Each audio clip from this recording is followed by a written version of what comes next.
Amis fidèles de Géna TV, une fois de plus, merci d'accueillir chez vous notre programme politique, l'Ombongi Show.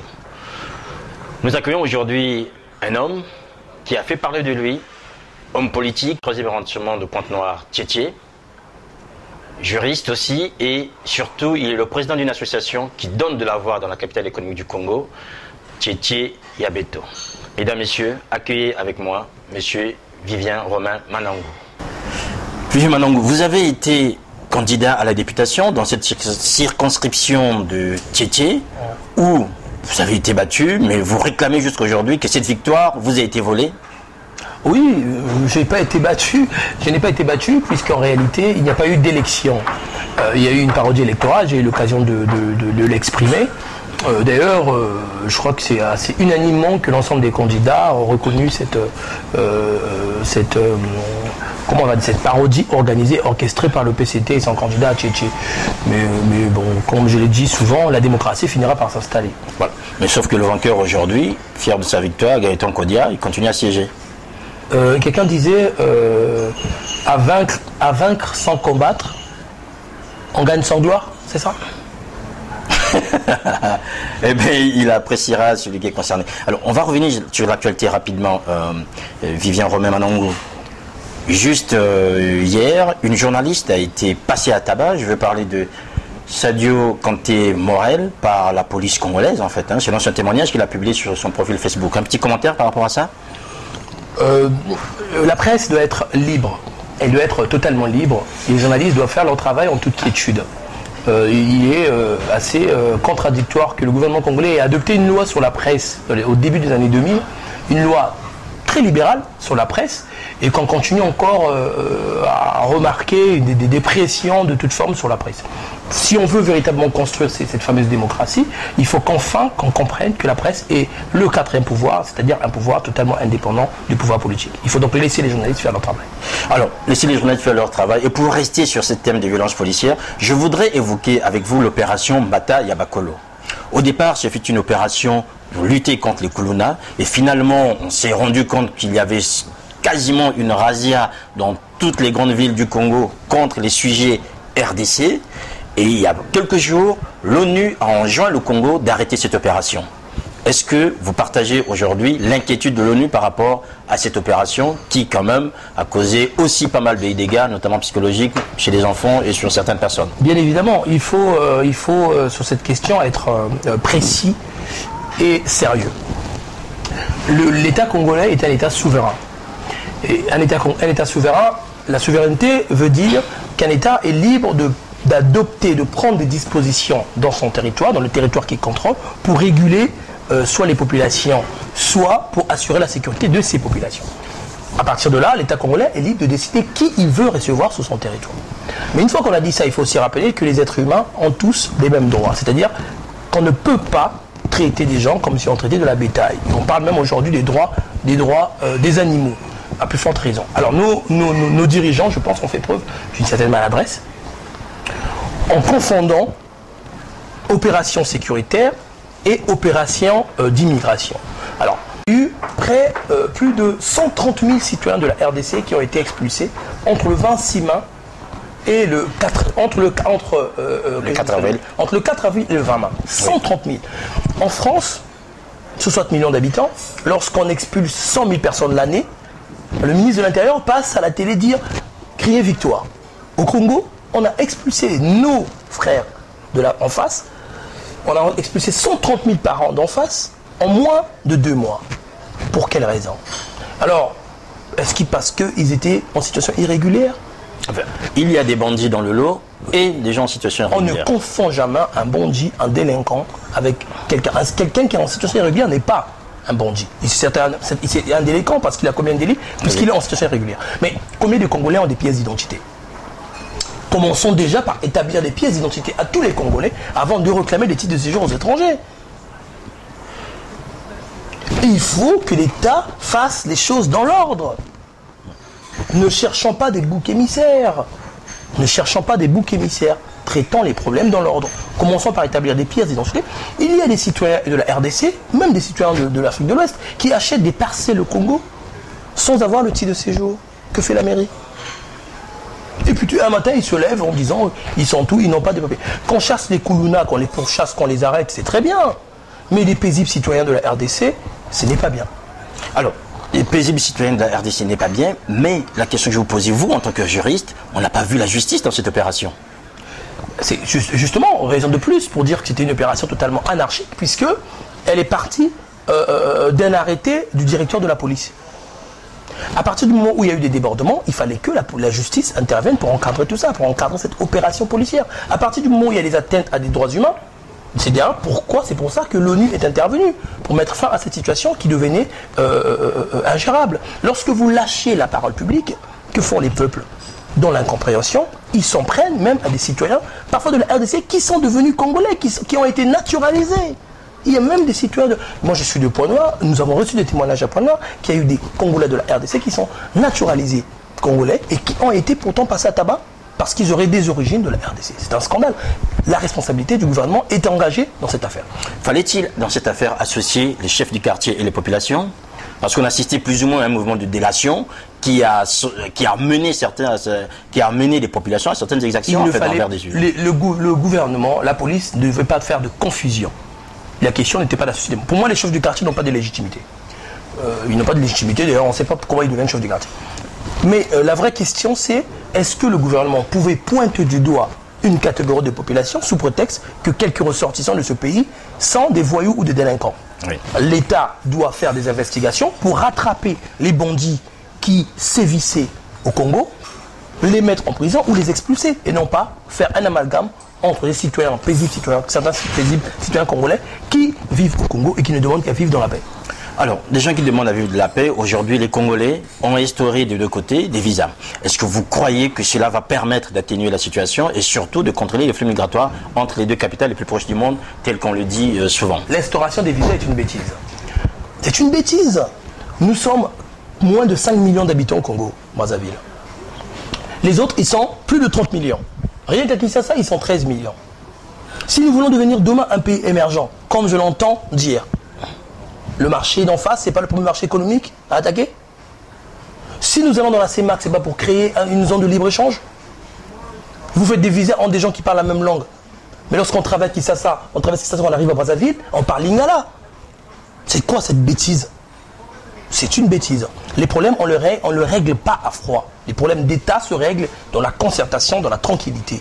On a déjà eu des différends avec nos parents d'en face. Oui. Est-ce que lorsqu'on a des problèmes dans sa famille, lorsque votre enfant vous vole, ou votre enfant vous insulte, vous faites quoi? Vous le brûlez? Ou vous établissez un visa pour qu'il rentre chez vous? Non. On doit être capable de s'entendre et de discuter entre peuples frères. Voilà, cette capacité à s'entendre et à discuter est-elle aujourd'hui remise en cause entre ces deux peuples frères? Est-ce que vous pensez qu'on arriverait à un moment donné à mettre de l'eau dans le vin des deux côtés pour qu'on arrive à avancer, notamment dans cette intégration sous-régionale que tout le monde appelle de ses voeux? Là aussi, on constate que finalement, en voyant cet établissement des visas, que Théodore Obiangoma et le Gabon, qui ont refusé en fait cette déportation des personnes, ont finalement eu raison. Ils n'ont pas eu raison. Le Gabon et la Guinée-Bissau construisent la CEMAC à deux vitesses. Ils ont eu quelques prébandes de croissance ou une situation économique un peu plus florissante et ils se barricadent en disant on s'entend quand même, mais vous venez avec des visas. Bon. D'ailleurs, je me suis toujours demandé qu'est-ce que le Congo fout dans la CEMAC. Nous n'avons aucun intérêt. Le Congo doit sortir de la CEMAC. Pour moi, le Congo, la CEMAC n'est pas intéressant. Pour moi, ce qui est intéressant, c'est la CEAC, où il y a l'Angola et la RDC. Parce que l'Angola, c'est en plus de 30 et quelques millions d'habitants et on connaît la situation économique de l'Angola. La RDC, c'est le bulldozer de l'Afrique. On a un intérêt économique. Lorsque Jacques Loubello est mort, ou lorsque Taboulé est mort, ou Emene récemment, les Congolais de chez nous sont allés à Kinshasa, vice-versa. Lorsque Rafa est mort, nos parents de la RDC sont venus pleurer Rafa. Vous avez vu des Gabonais? Vous avez vu une délégation gabonaise? Vous avez vu une délégation tchadienne? Non, cher ami. Alors, arrêtons de chercher querelle auprès des gens avec lesquels nous sommes obligés de nous entendre. Il y a des priorités, les Congolais croupissent dans le chômage, réglons le problème du chômage, de la formation, arrêtons querelle qui ne sert à rien, finalement. Et puis, pour rebondir sur la question des gouvernants, la question, ce n'est pas les peuples de la RDC et du Congo-Brazzaville qui sont en guerre. C'est les politiciens qui manipulent les peuples. je suis moi convaincu. Moi, je vis dans ma ville à La Rochelle. Il n'y a pas beaucoup de Congolais du Barza, mais il y a beaucoup de Congolais de la RDC. Oui. Et c'est ce qui constitue ma communauté. Lorsque j'ai, moi, une situation, ce sont ces gens-là qui viennent. Parce qu'ils disent, il y a notre frère congolais qui est là-bas. Ils viennent. Voilà. Donc, je vais dire aux gouvernants, arrêtez de diviser les peuples, des peuples frères, qui sont appelés à vivre ensemble, et puis construisons cet avenir commun. Voilà, on va revenir, Vivien Romain Manangou, sur votre actualité. Vous êtes intervenant au congrès de l'Association française de droit constitutionnel qui se déroulera du 26 au 28 juin à Lyon. Votre communication porte sur contre-pouvoir, tiers-pouvoir et démocratie en Afrique. Nous sommes là au cœur de la Constitution et de l'équilibre des pouvoirs. Visiblement, les Africains ont-ils un problème avec leur constitution? Et c'est une question très difficile. Je suis assez embarrassé. Je ne pense pas que les Congolais, les Africains... Les Africains d'une manière générale, on va revenir sur le cas du Congo en particulier, mais d'abord au niveau de l'Afrique, je ne pense pas que les Africains aient un problème avec leur constitution. Je pense que les élites africaines ont un problème avec la règle de droit. Il est toujours difficile, il est plus facile d'édicter des normes que de se l'appliquer. Si vous allez à Chitonji ou à Madjingukai, allez, je vais être gentil, à Dongu dans la Likwala, parce que je cite que le Kwilu généralement, bon, à Edou, ou à Edou, ça fera plaisir à certains. Les gens ne savent pas ce que c'est une constitution. Ils ne savent pas. Ce sont les élites qui ramènent la constitution et qui disent voilà, désormais tout le monde doit respecter cette constitution. Et puis le matin, il dit non. Par exemple, très simple, congrès du PCT il y a 2 ans, président de la République qui a adopté une constitution en 2002 en disant que le président de la République ne pouvait pas avoir des responsabilités partisanes, qui a lui-même démissionné en 2005 du comité central du PCT et est revenu en 2011 au comité central, oubliant qu'il y a une constitution qui dit exactement le contraire. Vous voyez?